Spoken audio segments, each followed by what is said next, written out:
Turning back now to our top story, President Trump meeting with Ukrainian President Volodymyr Zelensky this morning at the White House for just under an hour.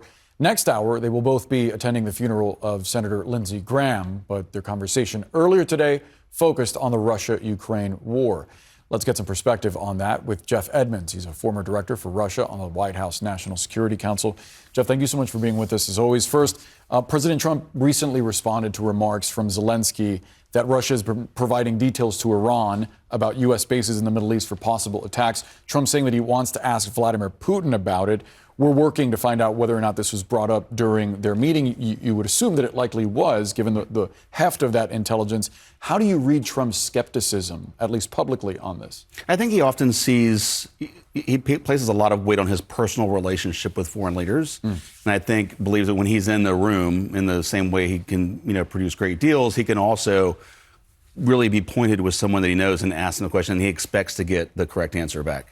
Do you think Putin would be honest with him about Russia potentially aiding Iran? No, not at all. I think he would say this is just Zelensky trying to stir up anti-Russian ferment. Sure. So Zelensky's post-meeting statement says that he discussed licenses for the production of interceptors for Patriot missile systems, and other ideas that would help. What do you make of that idea, and what others potentially would alleviate the situation right now? I think that, one of the main concerns for Ukraine is really protecting their critical infrastructure. It's taken an incredible beating. It's been more resilient than people anticipated it being, but it still, as we all know, has taken a real beating. And I think that looking over the longer term, because it will take a while to produce Patriots, also looking at other different ways that they could, he's mentioned intercepting ballistic missiles and anti-ballistic missile technology. So I think they're looking at different creative ways of protecting their infrastructure. The backdrop of this is that we've learned there are concerns over at the Pentagon about potential munitions shortages. Trump has denied that, while also acknowledging that,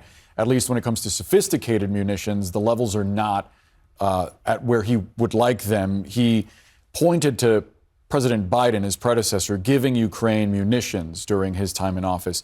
How accurate is that claim? How much of an effect do you think the war in Ukraine has had on U.S. stockpiles? I think it's had a big impact. I think that and the war in Iran has really diminished our stockpiles. We didn't have, I think, as much as we had anticipated needing, given the fact that you have these inexpensive drones that have these long ranges and are explosive. There's an asymmetry there. You have these cheap drones, you have these expensive missiles, and we just didn't anticipate, over the last decade or two, how many of these missiles we would need to counter these drones. How could the situation potentially limit the White House's options, the Pentagon's options, when it comes to getting Iran to the negotiating table and securing a deal? I think Iran believes it's in a stronger negotiating position at this point.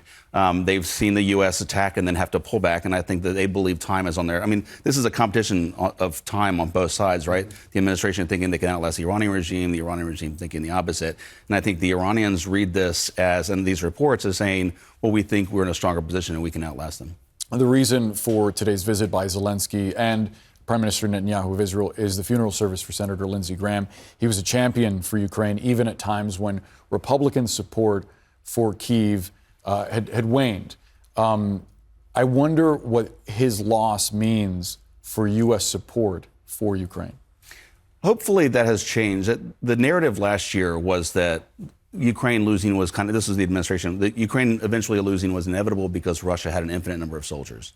That narrative has changed this year, and I'm sure that's one of the things Zelensky is pushing, is that this is a different war. So I think he's hoping that, the loss of Lindsey Graham will somehow be, lessened by the fact the Ukrainians are doing better. But I do think it's important. He was an important advocate for Ukraine, and I think that's definitely going to be missed. How do you view the late senator's legacy, specifically on foreign policy?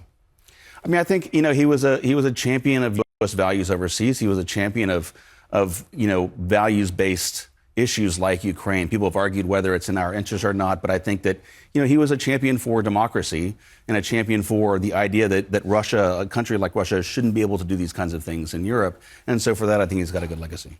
Jeff Edmonds, thanks so much for sharing your perspective. Appreciate it. Thanks.